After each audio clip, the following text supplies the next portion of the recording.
And we are live. Hello, everybody. This is C Double here with All Wrestling Talk Nation. Thank you so much for being a part of the show. Kind of quick notice, but we decided to play so guys can make sure and have time with their families and everything. I'm C Double.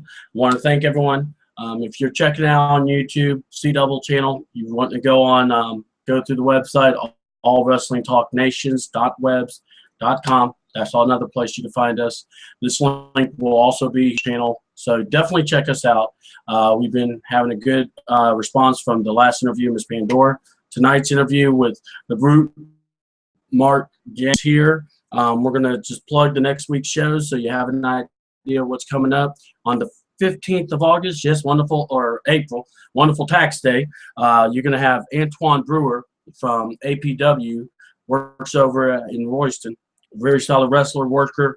Looking forward to having him on the show next Wednesday. Next Thursday, I've confirmed it. Sammy Pandora will be a part of the show at it also on 8 o'clock Thursday, April 16th. So with that being said, that's the things right there, the upcoming shows for next week. Now, real quick, I want to thank everybody for coming out to the wrestling show on Saturday at DCWM. We had a great turnout. I want to thank everyone for being a part of it. Also, want to say on the 25th of April, we have a show in Eatonton. So check us out. It's going to be called Gold Rush. Don't know why it's called that, but it's okay. It's a good show. I'm looking forward to it. Love doing these introductory shows, kind of getting people to know us in different places. And that's really what it's all about. Now, also with that being said, definitely check on All Wrestle Talk. Check everything professional wrestling out too. That's another good group. They like to keep up with the up-and-coming wrestling shows that's out there. So please check them out. There's some good follows out there. I am very happy to welcome my guest at this time, Mr. Mark James. I believe you're a co-holder of some tag team gold with a tag team known as the Brutes. Yes, sir. Hello. How are you guys? And thank you, CW, for C-Double. Sorry. C-Double. It's all good. They call me C-Dub. They call me CB. It's all good. Nice. I appreciate you having me on, man. Thank you. No problem, Mark. No problem. Mark, you wrestle out of North Carolina. Got to read some of your bio, but you know this show is basically about Indy Superstar Spotlight. You're the subject tonight. It's basically your story. What brought you into wrestling? What made you go, you know what? I want to do this for a living. Hulk Hogan and Iron Sheik in 1983 is what hooked me. From then on out, I've been a diehard fan, and eventually to the point that people were using me as their dirt sheet, basically, when I was a kid. I'd go places, and people that are wrestling fans just kept up with me because I was reading everything, I was watching everything, I was in tape trading. This was when I was a kid in North Carolina, so it was always something that was at the front of my life. And when I got out of the Marine Corps and I had the chance to jump into business, I took it full speed. Awesome. All right. Let's talk about this. You know, some of the things that, you know, and also this is kind of interactive. We get people that will shoot messages during the show. So please, if you guys want to ask questions, check it out. I've posted it in the groups that I did. Question to me that I love asking is, what was the biggest challenge for you going to getting into the business? You said you've been working for about 14 years. What was like the biggest challenge? Was it doing some moves? Was it like a particular move? Was it about a particular just getting used to being in front of people and wrestling? Or, you know, what was it? You know, what was your biggest challenge going into the business? It was, for me, really, my biggest issue or biggest challenge was to learn when your opinion is needed and when it isn't. It's brought me, I've done fairly well in my I guess, career or whatever you call this, my hobby, my life that I've been in the wrestling business. But as I've been doing this, when I was younger, I would talk about things that I didn't know and that I thought I knew at the time. It would end up hurting me in both of them. So to take more of a sit there and shut up type attitude was probably my hardest and biggest challenge. I thought I was better than what I was at the time. So that was just it's hard to get your name out. If you come in and you're just a local guy and you're really just working the circuit around where you live, for guys like myself who want to go out and do more, it's hard to find the people to do it. There's so many other talent out there. There's so many other guys that work for little to nothing, basically. So why would, why is it somebody would pay for me to come into their promotion in Pennsylvania or New York or something like that? What can I offer that one of the guys that are there locally for half the price will do? So that to me is the most difficult part of it. Again, with the opinions and just making sure that you're valuing yourself enough to be able to get the culture figures. All right. But and yeah, it's starting to rain pretty hard here, man. I don't know if you can hear it. Oh, I hear it. I was about to say. I'm sorry. It's all good, man. No, I understand. Hey, when we do these interviews and we do them over the phone, we know that, anything can happen, really. So I remember having one call where a guy says, or it was actually a lady, she was on the phone. She goes, hold on. And it's like, what? He goes, the cops are coming. I'm going, really, guys? He's like, well, we're stopped on the side of the road, and it kind of looks suspicious when we're on a phone. And basically what they were doing was trying to find hot spots. It's not that bad for me. I'm just trying to make sure that the background noise and everything else, you guys can hear me okay. I hear you fine, man. Kind of a one-man band tonight. So real quick, let's go ahead and discuss one thing is, let's talk about the character, who you are and everything. We have, I made sure and put some matches out there. You sent me a few to post on the website, which I'm thankful for.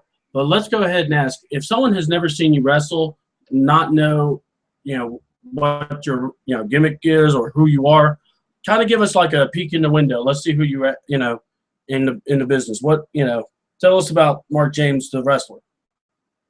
Well, I think the moniker, I guess, kind of speaks for itself. I'm a bit of a brute. I'm very hard-nosed, hard-hitting, more of a beat-em-up type guy than a technical type wrestler. Although I can do some technical stuff, I can do some aerials. I have the ability to do that, but I'm more of a brawler. I kind of say I get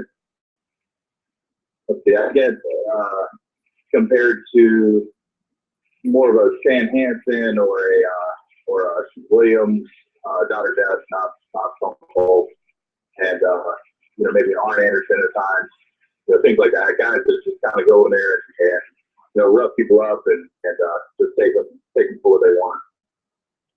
Definitely, that's also a good thing. We're going to talk about tag teams and everything of that sort. But what are your areas that you mainly work when you're wrestling? What areas do you normally work around? As far as like cities? Yeah, like cities, states, Oh, okay. Well, we're mostly in North Carolina. We do a lot in the Triad area. We got some stuff coming up in Winston-Salem soon. Working with a company that's working on a 10-state tour. Which is called PCW, that we're going to be working with soon also. But literally, we're up and down the East Coast. Myself and Jimmy Parker got together about a year ago, and a little over a year ago in January it was. And since then, we're going anywhere and everywhere that'll book us. So we've literally been from North Carolina to Pennsylvania and back. We're working on stuff out in Oklahoma. We're working on Missouri, Ohio, New York, New Jersey, Pennsylvania. I mean, anywhere we go, we've been, working on getting those bookings. So it's but again, mostly in North Carolina, we're working around the Fayetteville for Pro Wrestling Now is our bigger one. We do some stuff in Chapel Hill and Durham with TNT Championship Wrestling, and then here locally Kingsborough with I think NASW. And then CCW is starting up in Asheville in May. We're going to be there. So we've got some good stuff coming up soon. And hopefully a little more out of state. We like to travel a little bit more than most, I guess, and just have a lot of fun. Cool. Now, let's just we're going to just, like I said, answer them as however you like. I have no problem with, tag team wrestling, you know, back in the days when you watch like Arn Anderson, you know, the Andersons, Tully Blanchard and Arn Anderson, you know, well, you're going to hear Arn Anderson a lot then in these talks, but, you know, you also had wrestlers, you know, that teamed up like Larry Zbyszko, William Regal, you know, guys like that. You know, you said you're more of a brawler, you know, style, but what was your inspiration as a, you know, as a kid when you were, because you said you're a wrestling fan when growing up, but as a fan, you know, who were wrestlers you gravitate to that just made you go, man, I just really like this guy. This guy really impresses me. Who were some of those wrestlers? Again, I've always been into kind of the hard-nosed guys, and you named a lot of them. So Arn and Ole were always great. Arn and Tully is definitely my favorite tag team ever. Regal, Finley, Benoit, guys like that. Just really tough, hard-hitting guys. Again, they have technical ability, but are known a little bit more for their brawling style and things like that. So, get Hanson, Dick Murdoch, all guys like that. They're all bigger guys that just kind of beat the crap out of people, and that's always worked for me. I like seeing all the guys that do all the flips and everything else. I'm like, I'm just gonna punch him in the face. That's really all I need. That's a really cute move there. Hold on, wham! You know what? You went down faster. Good job. Don't get so it shows their agility a little bit better after I hit them. Yeah, you know, hey, as long as they can do very athletic bumps for you, you're good with that, you know. Yeah. You know, you always look back and go, hey, did I hit you that hard? All right, your boot's over here. So now with that, let's transition. You know, you're starting your wrestling. You know, transition. You know, you said, you know, let's talk about when you first started to even right now. I mean, it's not like you're trying to run away from it, but what I'm going to ask is, what is it about the business? What has benefited? What has kind of hurt? What things have you seen in that time frame, you know, for you wrestling? Benefit to the business is I love the brotherhood of certain people. I love to be able to go out there and perform and make people happy or make them sad or piss them off or whatever. Just depending on what I'm doing that night. It really doesn't matter to me working good guy or bad guy or baby or heel or whatever the hell, how far we're going to go into breaking kayfabe on that. But I don't care what I do in that night as long as I can get that reaction. Like, I live for the moment that we can make and stuff that I can do in a match. I have the ability to do some pretty cool moves. I did some gymnastics when I was in school. I was actually a cheerleader after football season in school, so I learned how to do a lot of tumbling stuff. And I'm 280 pounds, so it looks interesting when a guy my size can do that. But I choose not to a lot of times because I can create a better moment in the match instead of just relying on a move to get me over. Bad stuff, injuries are always suck. A lot of time away from family. I've kind of lost a marriage to the wrestling industry a little bit, and between that and my work back then. And working with another, now my current girlfriend and fiance and our kids and everything else. So it's tough to be away so much. But it's wrestling business has always been my favorite drug. You know, I've spent time on both sides of it. You know, I've been injured, I've been healthy, I've been, you know, ready to quit a few times, and friends talked me out of it. I'm glad they did because it's done very well for me since. But the wrestling industry is for anybody that's been a drug addict in their lifetime. It's kind of like that. It beats you up. It'll spit you out, and you know. But in the end, you keep coming back because you can't live without it.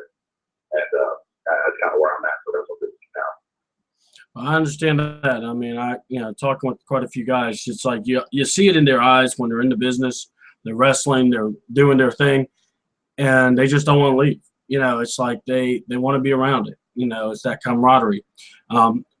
Let's go ahead and ask this question. You know, starting now, there's a thing called paying your dues.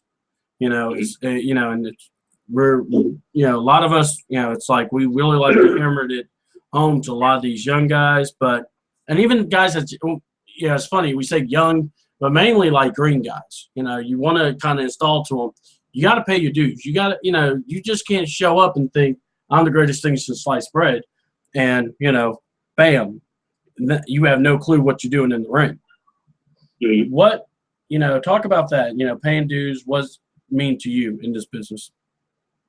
Well, you always pay your dues, man. I've been in this long. I still put up and tear down rings. I still set up shows. I've still been in training. I work with other guys. I mean, I was lucky enough to go down to Florida and meet up with a couple of friends that work at NXT, and they were after the show, sit and watch the guys that the Sammy Callahans of the world, the Bob Dillers, the guys that are on NXT TV, they're tearing down rings.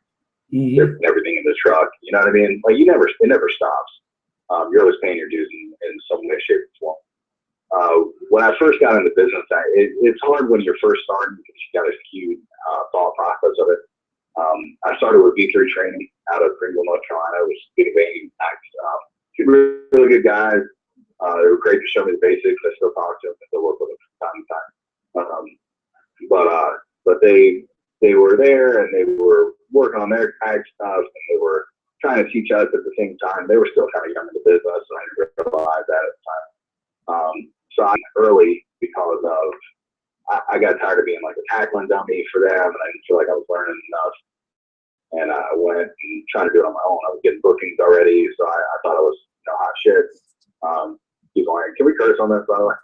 We try not to, but look, it's I'm not gonna kill everybody when they slip, so it's all good, man. It's all good. Cool. Sorry about that. It's all good, man. But I thought I was hot stuff and trying to get out of go out there. Man, if I can already get bookings, why am I screwing out with these guys? I know what I'm doing. I'm good. And I was wrong. I was dead wrong. And it took me a long time to figure it out.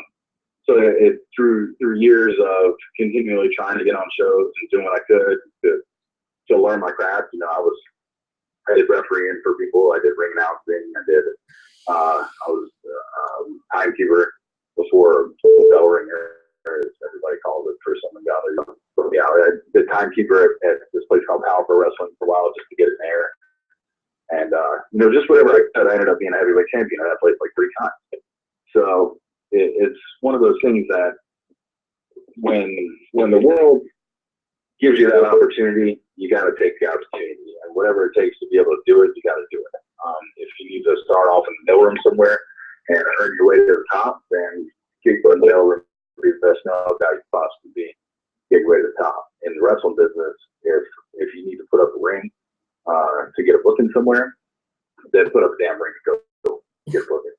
You know what I mean? Do what you got to do. Seen guy Sugar Dumpster, right? He's really coming to his own, especially this last year. Really cool guy. And first time I really saw him in person, besides, first time I saw him in person, I was at a Dragon Gate USA show doing a trial for them back in when Mania was going on in Atlanta.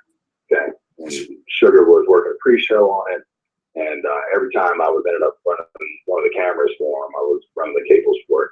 We kept going in the back for interviews, and he was right there every single time. Like he did his match, and then he sat right at the curtain and watched the entire show.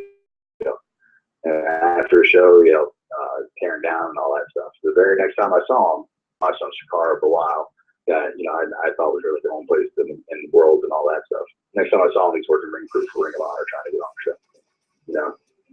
So for all you the younger guys, the indie guys out there that are think they're better than it, you're not. You're not better than it. I don't care what you get paid to go there, what happens, how you made it to the show helps. You don't always have to do it. The promoters nowadays, when I go up to them, I'm like, hey, can I help do anything? Can I set up? Can you need help with the ring or anything else? Some of them will tell me, no, man, we got it. Don't worry about it. Yeah, exactly. Yeah, but ask. Just have the common decency to ask and do that. And sure, you may be getting $20 as a booking for the younger guys that are in there, or $10 or a hot dog or a handshake or whatever if you're dumb enough to go for that. Then whatever you're doing, but just make it a point to ask, because that little bit goes a long way, and that gets you booked at places that you'll never think of before. And there may be one veteran on that show that sees you being that guy, and he helps you get another booking somewhere else.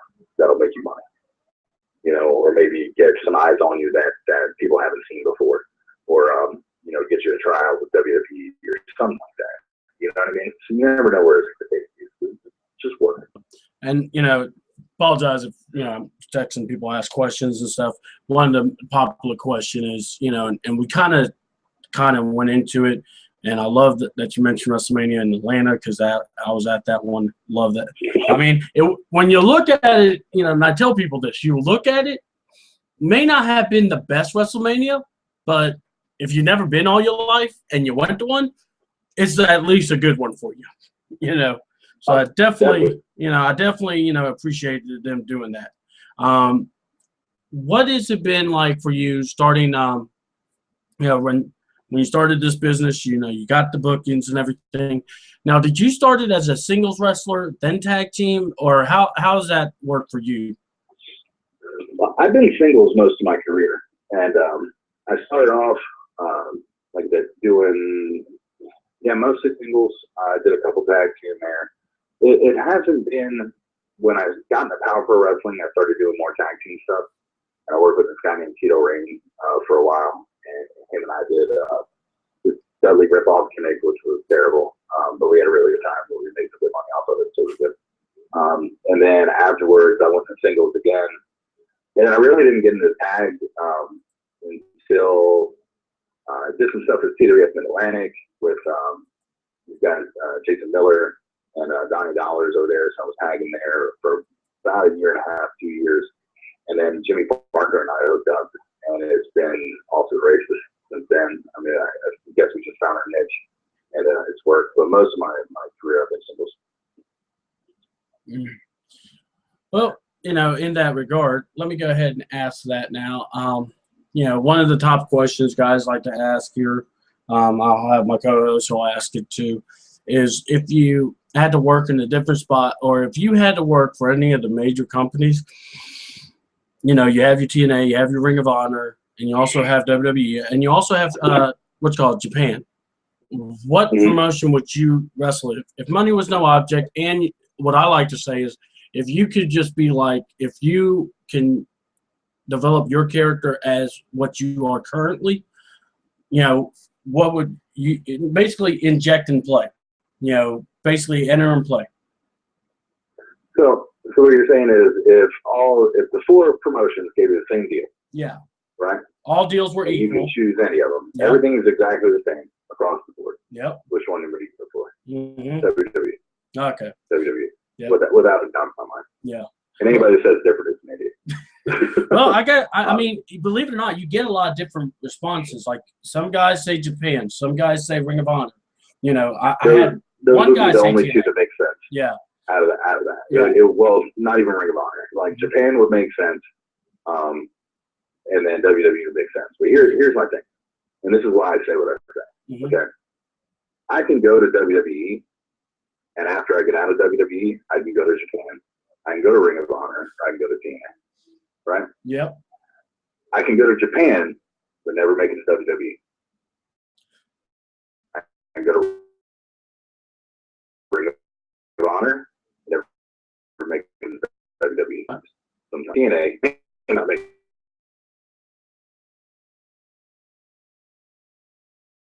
Even a short 30 years like that, you punch your ticket. Yeah. Basically. Yeah. I'm glad you mentioned that because, that's something that a lot of these folks don't really think about is that, if you do go to WWE and you're there, that's on the resume. That's what people will see. A lot of guys that get booked that don't work in WWE do tend to, promoters, the first thing they'll see, oh, he worked in WWE. Let's put it on there for him, WWE star. So I've seen that. So, so that's I'm glad you said that take because that's something that a lot of people don't really think about. It just makes sense, man. You got to go for it. I mean, all right. So this is the same thing. You have there's baseball leagues all over the world. Sure, baseball is big in Japan. It's big here. You have the chance to play for the Yankees or play for the Tokyo Giants. Which one are you going to choose? Yankees. Exactly. You know what I mean? And sign me up, bro. And bring on my hate. That's fine. But well, I mean, I'm a Braves fan, but yeah. I mean, I hear what you're saying though. You know what I mean? Like you have the chance to play for the best. Yeah. And you're gonna not take that chance to go to a minor league team. And anybody that says that and Japan's got some good stuff going on. New Japan is awesome. It's great to watch. It's fun to watch. It's for a niche audience, and it works really well there. Yeah. But you know who sells out every time they go to Japan? WWE. Yeah, exactly. Still a different crowd. Yeah. You know? I mean, you know, you call it right. You know, sometimes, you know, a lot of how many times in your, or, you know, the back, whatever. And I'm not saying throw people on the bus, but what I'm saying is that, you know, you hear a lot of guys that are like, man, can't stand to eat. They're just screwing this up and this and that. And, you know, you kind of go, but you got to look at the big picture. When they're in town, no one wants to book anything on the same day as them. Yeah. You know, it's almost like do you ever feel like you have to look at everyone and go, guys, you got to smarten up. They may not have it the way you want it, but they're doing something right because they're still in business. Yeah, and they're still making a buttload of money, and everybody there is doing great. You know, I mean, it's one of those things that, exactly like you said, if Ring of Honor is here locally, I'll run against Ring of Honor. I don't care. If I'm booking a show or if I'm promoting a show, I'll run. They're not going to scare me out of running. If WWE is running here locally, no, I'm not running that night. It makes no sense because people are going to go. Wrestlers are going to the WWE show. Yeah. You know what I mean? They're buying tickets. They're bringing their families. They're bringing their kids just because it's WWE and it's on TV. And people have to think about stuff. Again, it's the difference in major league and minor league. And yeah, you're going to be able to play anywhere you go, and you're going to be able to do well wherever you're at. And yeah, I'd love to go to Japan. Don't get me wrong. I promise you, I would. If New Japan Pro Wrestling contacted me tomorrow, wanted me on a plane next week to go to Japan for 2 weeks, hell yeah, I'd be there in a heartbeat. As long as I got my passport, right? Yep. Yeah, Ring of Honor contacted me and said, "Hey, Mark, we want you to come up here for whatever, just for the next TV tape." And oh yeah, man, I'm there. Don't worry about it. Yeah. Dragon USA, PWG, FIP, you name it. It doesn't matter to me. I'll go. But if WWE calls you and you don't go, you gotta really wonder where your head's at in this business. Now, yeah, there's people that look at it like, all right, so you get booked and you go down to NXT, right? Yeah. So NXT pays X amount of dollars. I can make more than that on the Indies. Sure, you can. You might be able to make more than that on the Indies. You're gonna be a household name on the Indies, you know. Are you? Yeah. Some get close. You know what I mean? Like Chris Heroes and Davey Richards and you know, guys like that. Eddie Edwards. Oh yeah. Samoa Joe and Colt Cabana and all those guys. They get close and they're known a lot. There's a lot of places they don't know. You find one person that don't know who Hulk Hogan is, please. Yeah, that's not going to happen. They'll know that name regardless. Let's go to another question then, because I like where you're taking this to a different spot. So I'm going to tell you, you definitely might have a future doing something like this, because I'm telling you, I love these answers you're coming up with. For real, I do. So, but I want to ask you, is this, you know, people, you know, a lot of people go, well, I don't watch the WWE. They're this, they're that. I don't watch TNA because it's stupid. I don't like watching. I am from the old school of watch it all. Watch it all. I mean, you got, you know, that's your research. That is like your Bible belt of, you know, wrestling is, you know, you know, watch because that's your foundation. That's where you can actually grab and learn and figure something out. So, you know, one guy goes, I watch wrestling not to be entertained, but to watch it as, does it, you know, scouting, basically, he calls it. Do you find yourself doing that more than just watching? I watch for both.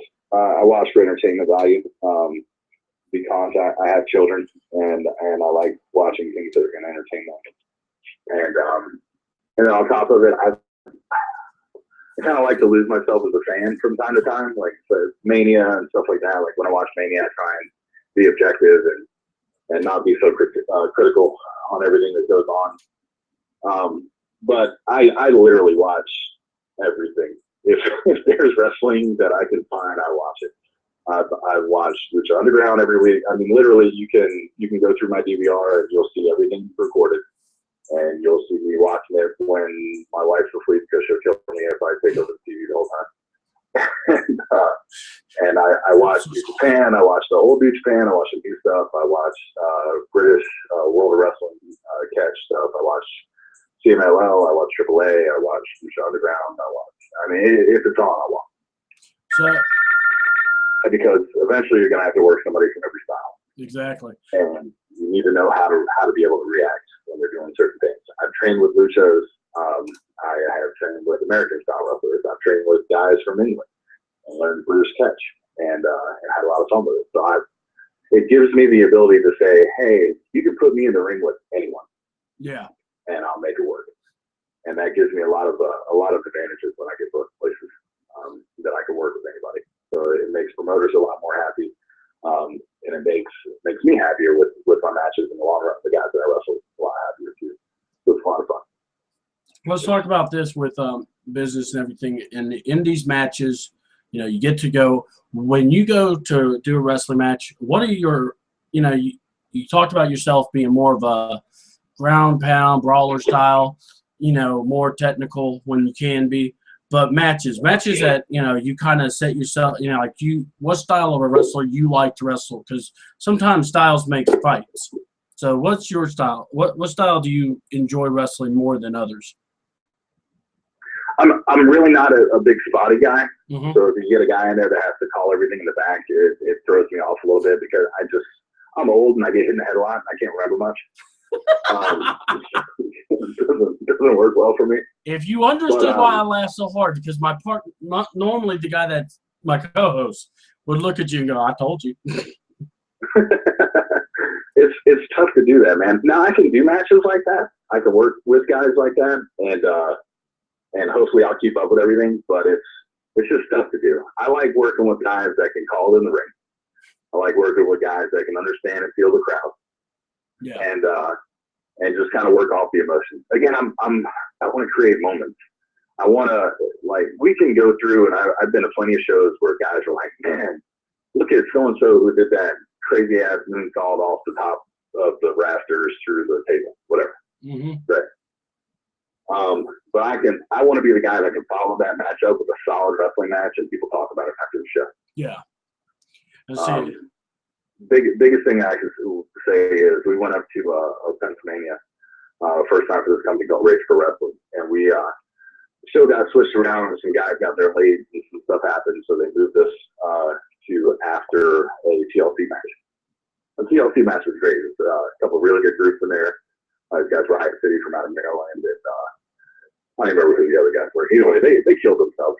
They were doing everything in the world, and we had to follow them with me and Jimmy, the Brutes, against Mikey Whipwreck and Balls Maloney. And it was supposedly a Falls Count Anywhere match. Now, keep in mind, Balls could barely move. He was sick. He just got out of the hospital. He was throwing up, like, he threw up probably 3 times before the match started.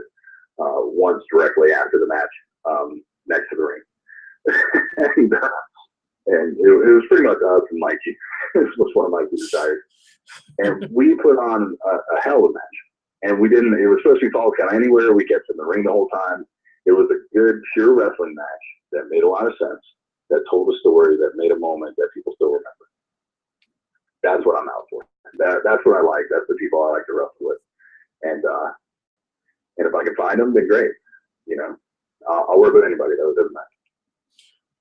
All right, we talk about that now. Let's, because there was always those 3 stages of wrestling stories.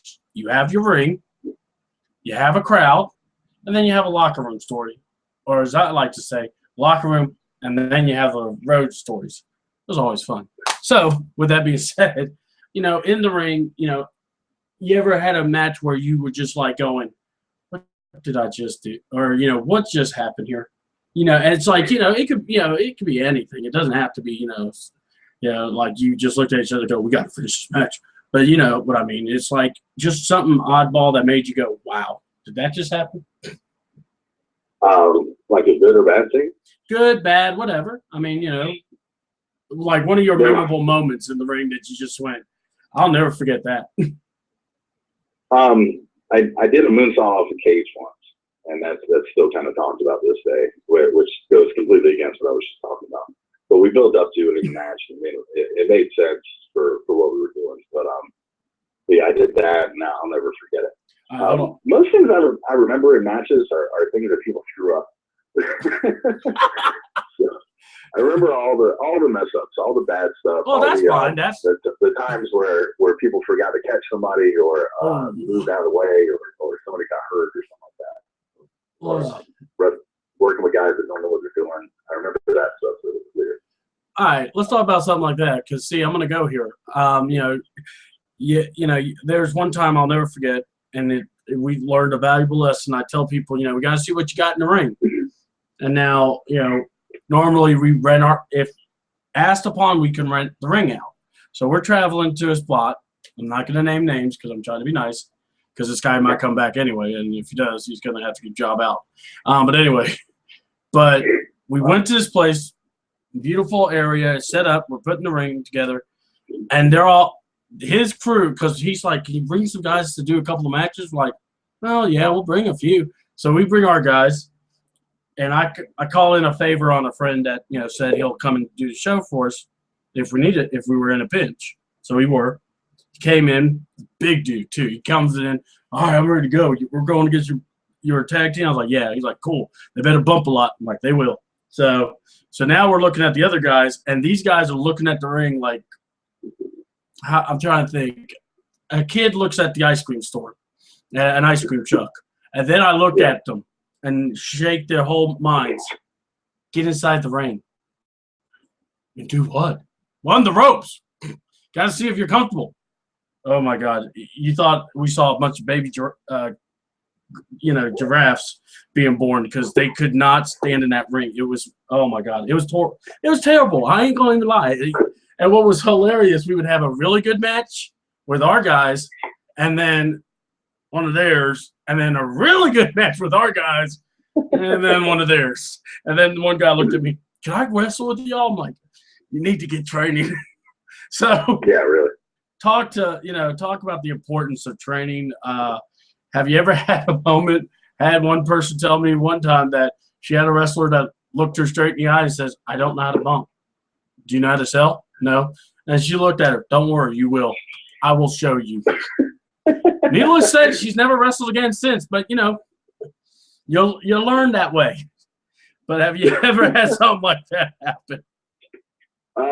Man, there was two things. All right, so Powerful Wrestling in Stanford, we had this really cool movie theater there that we were running, and it just went for really awesome shows for a long time.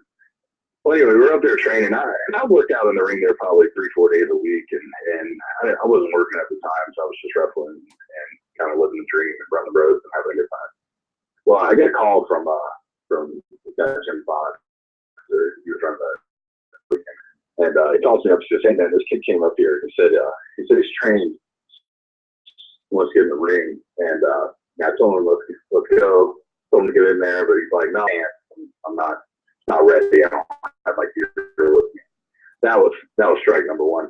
He's like, well, but I told the kid to come back Monday, and I was wondering if you could be here Monday to meet him and help kind of stretch him a little bit and see if he's got him. Sure, man, I'll come up, not a problem. So I get there Monday.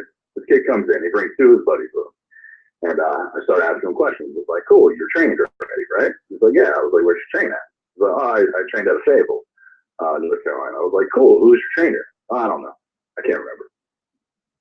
What? You can't remember who your trainer was, huh? Okay, because I know all the guys that trained at Fable. I lived in Fable for a long time. I worked at Ring, North Carolina with Eddie and hang time there, and good guys. And I know Ali, Scotty, they were doing stuff down there. And anybody that's running out of Fable, I know. But anyway, so he's like, I can't remember who it was. Cool. You know what he looked like at all? Like anything? Can you give me anything? It was like, was it a long time ago? We got enough drugs? Like, what's your deal? He's like, no, I can't. I'm like, okay, cool. All right. So we'll start like this. I was like, take a bump. I was like, show me how to take a bump. And he said, what's that? No. Okay. No, he didn't. Fall. Just fall on your back for me real quick in the ring. He said, just fall. Oh, we call that play to a hit. You call it what? Okay. I don't know. I missed that day. Yeah. Hey, have you ever seen a clothesline before? Yeah. Cool. All right. Good. Can you take a clothesline? Yeah, man. Not a problem. All right. Here we go, buddy. He just walked into a receipt. Well, I took his head off, man. That was probably the stiffest clothesline I've ever done in my entire life. And the best part about this is you can actually find the afterwards. I didn't know the guys out in the crowd went and got a camera. And right after that clothesline, they kind of pick up the rest of the conversation. It was about 5 minutes of me picking him off the mat and berating him in the ring. Going into as far as, I don't care where you are or where you live or where you were trained, it's a bump. It's always a bump. That's the way it is. If you're in Mexico, it's a damn bump. If you're in Japan, it's a bump. It's just in Japanese or Mexican. I don't care who taught you. Somebody's a damn idiot. Obviously, you weren't trained. And I just let into the kid for about 5 minutes. So there was that one. Threw him out of the ring. Never heard from him again. There was another guy that it was during a match. And I can't remember this guy's name. God, I wish I could. I'd know him if I saw him, though. We were wrestling. It was at this place called Riders in Randleman, North Carolina. A little bar shows there. There was really not a whole lot going on there. It was fun. They had like Lizard Lake people there and all that stuff. I mean, it was a good show. And they were packed and they had a good crowd. But this kid comes in and I guess he took some time off and was just coming back. So I was like, yeah, man, I'll take it easy. I don't need to worry about it. We'll get in, we'll do our thing, just play around, just listen, and you'll be fine, right? Well, we get to lock up. You ever have a guy that, you see a guy that goes to lock up with somebody and it looks like he's trying to give him a hug? Oh, God. No, he didn't. Yeah, it's one of those. So he locks up, big windmill, hug thing, and I grab him, and I'm like, okay, slow down, killer. We're going to take this step by step, buddy. And, so I duck under, I put him in a hammerlock, and as I do that, the kid doesn't know what to do. So the first thought that goes through, and mind you, this is the very beginning of the match. The first thought that goes through his head, evidently, is to kick me in the nuts. Oh, God, no. Yeah, so he takes his leg, and he proceeds to try and slam it up from, he's in front of me. So he puts his leg through and tries to hit me, low blow. Yeah, well, yeah. I catch his leg with my knees, because I see it coming. So I'm not stupid. So he wonders what he's doing. Now the kid's hopping around in the ring. I got his leg. I got his arm. He doesn't know where to go. He kind of looks at me, and then he throws this big back elbow. And I duck under that. And I just throw him away from me and just punch him right in the face. Oh. And then tagged out, because if I stayed in the ring, I would kill him. I let the partner come in. He worked him over a little bit. He started getting pissed off with the kid. Beat the crap out of him. Threw him over the corner. Now, mind you, I don't do this often. For a long time, I had a bad reputation of being a shooter. And I'm not a shooter. I just take this very seriously. And people that don't take it seriously piss me off. Yeah. Okay. No, because my life is on the line when I'm in the ring. Yeah. And if you're not going to take it serious enough to take care of me, I'm not going to take care of you. That's just the way it is. Oh, yeah. I'm going to be safe in the fact I'm not going to injure anyone, but you're going to know you screwed up. Yeah. Plain and simple. I'll give you a couple chances, but afterwards, if I have to protect myself, sorry, I was a Marine for 5 years. I was a boxer. I have plenty of street fights in my life. I know how to protect myself. If I need to, I'm going to. Plain and simple. So this kid got me to that point. He kept doing stupid stuff. It looked like he was trying to hurt people in the match, so I just locked him up. And kind of beat the crap out of him a little bit. And then we put him under, obviously. And after the match is over, we're announced as the winners and everything else. I literally lifted him up by the back of his head. And I whispered in his ear in the ring, I was like, if I ever see you in a locker room again, I'll kill you. And I threw him out of the ring. That was the last time I ever heard it. Yeah. But yeah, And that was probably the worst it's ever been. But you know what? You're right in where you don't want to cause. You guys are you're getting paid, but you're also this is your life. So if something happens, you pay for it. Dillweed might be fine, but you're trying to make up so you don't look dumb. And I get it. I get the respect factor. I get the fact that when guys come in, they want to know what's going on. Heck, I try to tell people, look, if you can't guarantee you're going to be at my show, I can't tell you anything. Because, you tell me, or I tell you, next thing I know, all right, where's he at? Still waiting. It happens. And, I like it. When they're trained, they know what they're doing. I love it because at least I know the guys are going to be okay. I know stuff happens. That ring is a weapon. I tell people that, and they don't believe me. And it's like, look, there's still cables in the ring ropes. You fall on that rope just right and hit your leg just right, there goes your MCL. It happens. So,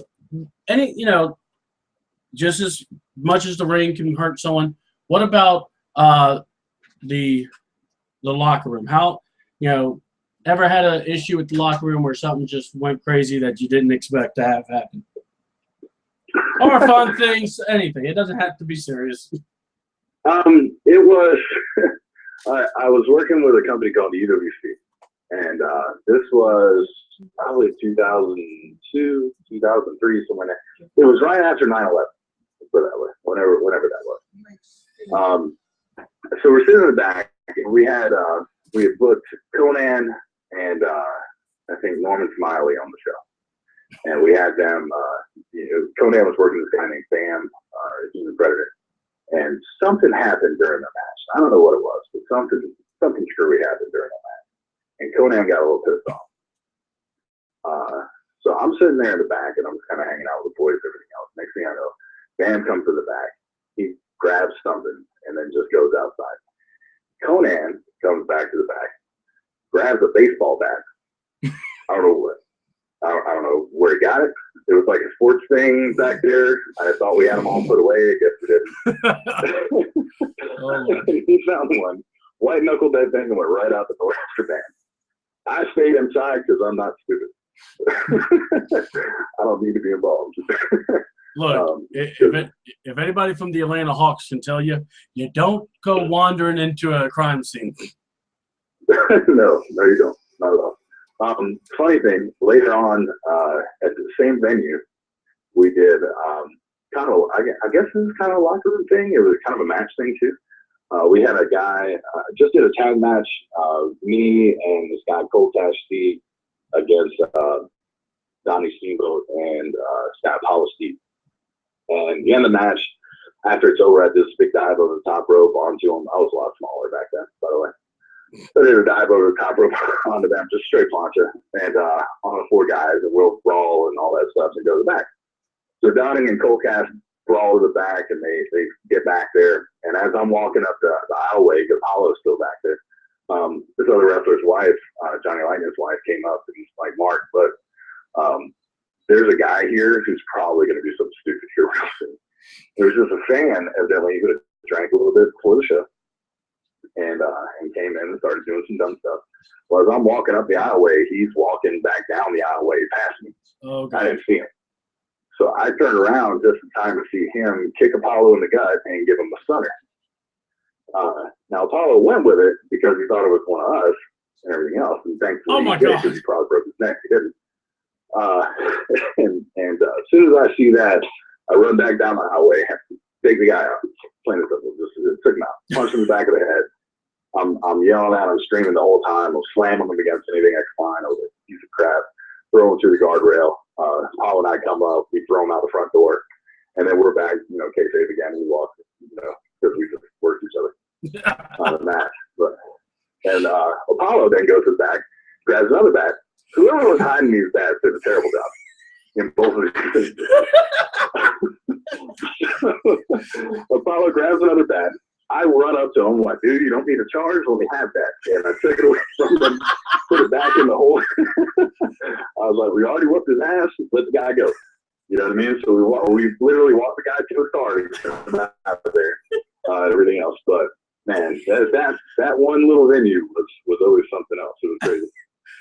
Look, at least this didn't happen, that you were such a heel that someone looked like you got hit by a car because they thought that was you. And that happened to one of my guests. She told us this. So she's like, I ticked off a woman so bad. She got in her car, hit this person, and thought I was that person. I'm going, oh my God. That's horrible. Wow. That's impressive. Yeah. Who is this? Yeah, Jessie Bell Smothers actually that did that. And I'm gonna tell you. Really? Yeah, she's good at getting heat. I will tell you that. But yes, she said that happened to her. I'm going, oh my God. What? Wow. It's like, that's pretty impressive, I must tell you. You know. That is very impressive. It is. Sure. It is. I mean, us, we laugh at it, and then we get it goes, you have that moment where it's scary, like, Conan grabbing a bat, another guy grabbing a bat. It's like, where are these bats coming from? When did we become the Sports Authority? Well, here's the thing, man. Like, I've had a guy pull brass knucks on me as I was coming to the ring before. You know what I mean? He just hated me that much. I had to protect myself then. There's times that it happened. I mean, Jim Cornette and Bobby Heenan were getting stuff thrown at them all the time. One of them got shot at. I mean, there's people that got stabbed. Piper's been stabbed. Guys like that. Richard Brody got stabbed in the locker room. Yeah. I mean, you get heat, man. And people are scared of heat nowadays. Like, everybody wants to be the cool heel. Everybody wants to be that guy that can still sell his merch and still get over and do whatever. I'm not gonna lie. I'm a fairly nice guy in normal life. I try and be fair. I try and be good to people, everything else. But the ring, I'm a excuse my language. Yeah, I'm sorry. But it's all right. Like I said, this is more for a mature audience anyway. So I'm gonna I gotta make that, because people are like, oh, you're gonna ruin the idea of wrestling. It's like, guys, this is my show. It's about, you're doing wrestling talk. We're talking stuff that actually happens in the ring. It's more for the wrestlers. This is more for, we're trying to, get you guys out there, and, stuff like this is stuff, kind of want to be heard, because, like you said, you go out, you beat the guy up, and it's like, dude, put the bat down. Dude, we got a guy in the back that has a chainsaw. So I can just imagine how that would go. Oh, God, yeah. I mean, it's crazy, man. But it goes with, all right, one match it was at the Lee County Fairgrounds. We were doing a show for the fair with Howard Rome, and a lady in like the front row during one of the matches. And this was, I had a back injury at the time. I got some this my back in static. I was walking with a cane for about 8 months. And during that time, I was helping out as like a commissioner and things like that. And then actually, I just got back from that injury, and I ended up pulling my MCL on a botch spine buster. Yeah, it sucked, dude. My leg landed under me. He landed on top of me. It wasn't a good deal. So anyway, during this whole thing, I'm like, kind of commissioner, special guest, manager, whatever I could do at the time to stay around the business. And this lady in the second row literally started choking on like a chip, like one of the potato chips or nachos or whatever the hell they sell there. And nobody knew what to do. So literally, I grabbed her and gave her the Heimlich while at ringside during a match. Oh, God. At this fair show. You know what I mean? Yeah. Like, stuff like that, you're like way over. And I was a baby at the time, so thankfully. Oh, okay. I was about to say, because if you were a heel, woo! Yeah, I'm screwed at that point. Like, I don't know where to go with that.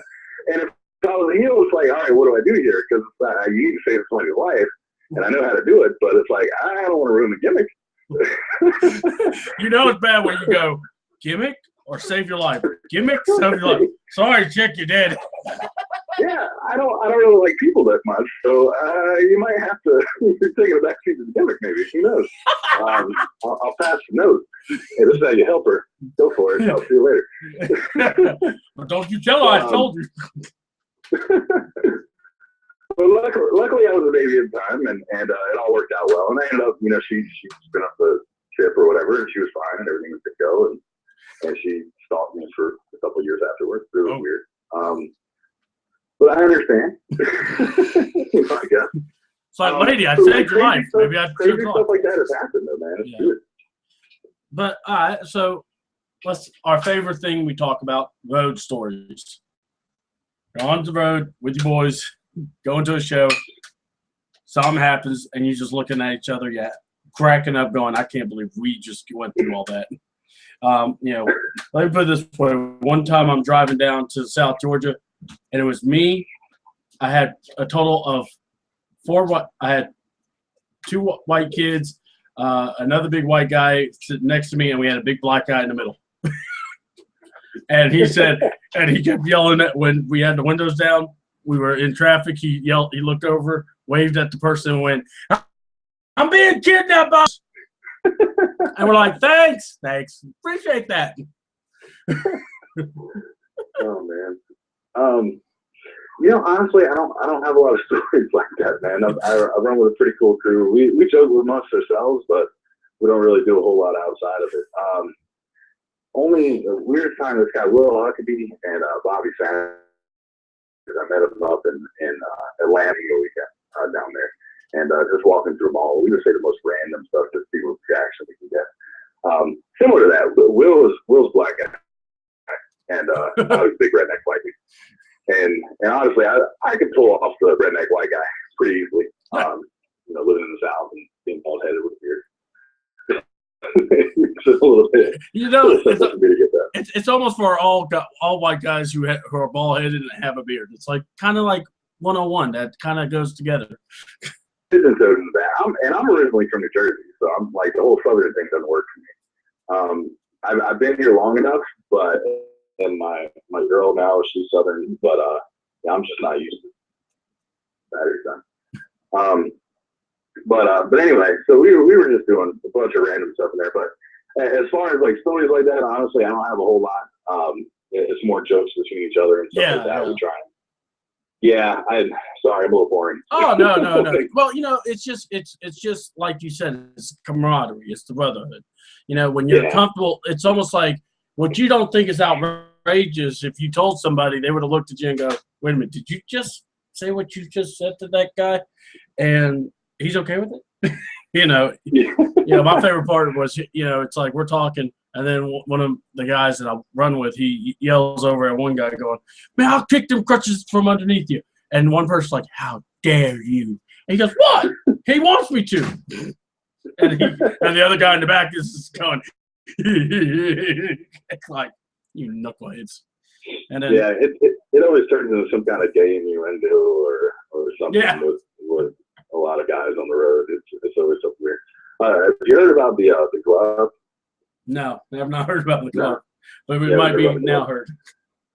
Back in the day, man, Boogie, right? Dude, they used to be on the road and everything else. So the guys, the old timers, you had to get from city to city. You didn't have a lot of time on the road to be stopping. Nobody. You got four guys in the car. Everybody's good to go. You can kind of switch off and do that stuff. Well, they used to keep a glove in the glove compartment, so in case the driver started getting tired,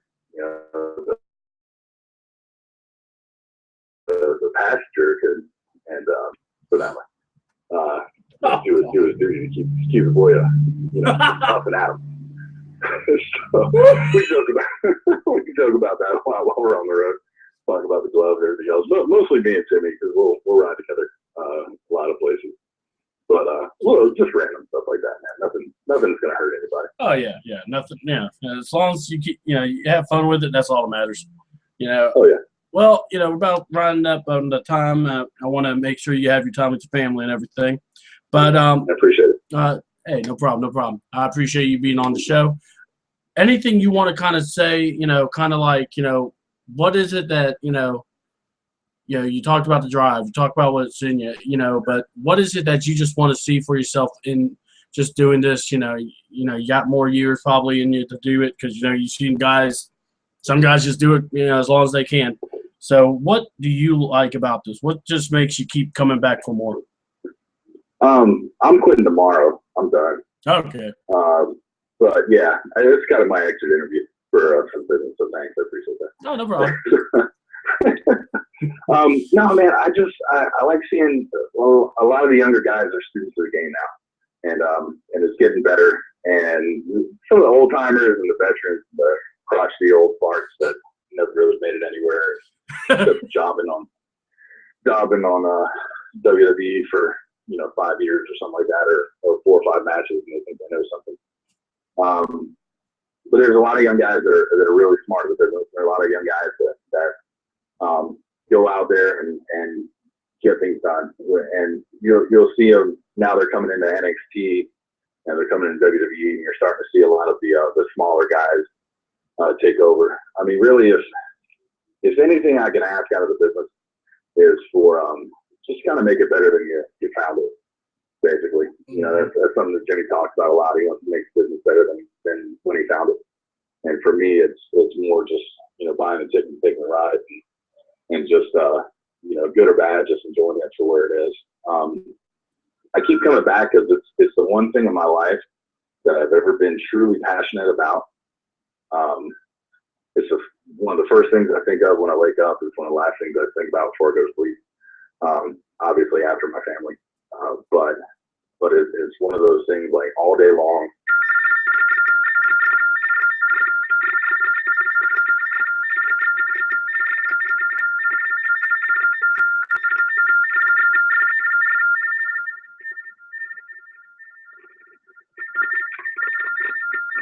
Hopefully we'll have that answer. Okay, there we go. Hello? Yeah, okay. Yeah, it did that high pitched ringing, so I didn't know what was going on, so I just let it ride. Oh, sorry. No, it's all good. But Gotcha. yeah. But have you ever seen Fear and Loathing in Las Vegas? Fear and Loathing? Oh God, yes. I'm trying to remember all of it, but yes. Okay, so you remember the part where they're going into I think it's like Circus or something like that, and they're talking about the guy in a ether binge. You want to just take it as far as you can. Yeah. That kind of thing. That's the wrestling business. Yeah. Right there. Like you get there and you just want to take it as far as you can. So for me, what's going to keep me going is just having solid matches, still having a real good time in there, and even now, I'm probably doing the best stuff I've ever done in my career, and have some really cool opportunities that are coming up soon. That hopefully I can make some out of and make some money out of the business. So that's what's going to keep me going. So people need to find their own way though. They need to find what's going to make them happy and what's going to motivate them to be able to do it. And hopefully it's more than just being able to tell your friends you're a wrestler. Yeah, that does help too. If that's your only reason you're in the business, get the hell out. You don't need it. Yeah, guys, there are guys that take this stuff seriously, and when people do stuff like that just infuriates me. I want to thank you again, Mark, for coming on the show. I appreciate, I know we started early, and I appreciate you just letting me know, and I really do appreciate these stories. I appreciate the passion you bring it from. It means a lot to us, because, for me, I'm a guy that I wish I could wrestle. I want to, but my mind is all about wrestling, storylines, character development, what can get the guys over, always listening to these guys to make sure their voices are heard, and that's why I wanted to do the show. So, I am so glad to have you. I hope your partner, if your tag team partner wants to be on eventually one time, doors always open. Doors always open for you too. Solid interview. I must say I appreciate your takes coming from a different point of view, and I think that's something that the guys don't get. And I just hope that something that helps. Before you leave me, you want to go ahead and put your book, tell people how to get in contact of you if they want to try to get you on a show. Yeah, I'll do that, man. First, let me kind of piggyback off of what you just said. You wanted to be a wrestler, you'd love to be in the business, but you kind of know your limits, I guess, and you realize what you can do and what you can't. That is called, really severe back injuries that set me back. So. Gotcha. Yeah. But the reason why I brought it up is people need to understand not everybody needs to be a wrestler. Okay. Yep. The business is so much bigger than just wrestlers. There's referees, there's managers, there's producers, there's creative guys, there's bookers, there's promoters, there's advertisers, announcers, camera guys. You name it, they're there. You know what I mean? There's so many different facets to the wrestling business that you don't always have to be that guy in the ring. Now, I know everybody wants to be, but everybody that plays football as a kid wants to be in the NFL, right? Yep. I love football. I'm never going to be in the NFL. I understand that. But I can watch and I can be a fan and I can enjoy it. And I can maybe coach my kids, football league when it gets older, that kind of stuff, and I can do that and help. And that's how I can contribute to the business. Just keep in mind, just because you want to be a wrestler, just because you can buy a pair of boots and pair of pair of trunks or shorts or pleather pants or whatever the hell, you don't have to be. You can do other things and still contribute to the business and do things like this radio show and podcasts and things like that are informative, that can help people, that can teach younger wrestlers or younger fans about the wrestling business. And that's I appreciate as a wrestler. I would appreciate that. Yeah. You know what I mean? Well, that's sorry. No. And that's what the show's about. It's trying to get it out there, trying to be different. Like we talked earlier. A lot of these shows now are just kind of dime a dozen when they want to do reviews and stuff of that sort, and they don't bring it to what's it about. Definitely. So as far as what you were asking, instead of being on the tangent, you can book me at bookthebrutes@gmail.com or find us on Facebook, facebook.com/bookthebrutes, or Twitter, which is @bookthebrutes. You see a trend going with all that. Yeah, personal email or personal Twitter handle is @realmarkjames, and then Facebook is /realmarkjames. Really just fine. Jimmy is Jimmy Parker Plex on Twitter. And I don't know what this Facebook thing is. Well, don't worry about that. I'm going to try to get as much as I can, and I'm going to put it on this interview so when people pull it up, watch, they can actually go to it and actually contact you. So that will be one of my goals that I try to do before tonight's over with.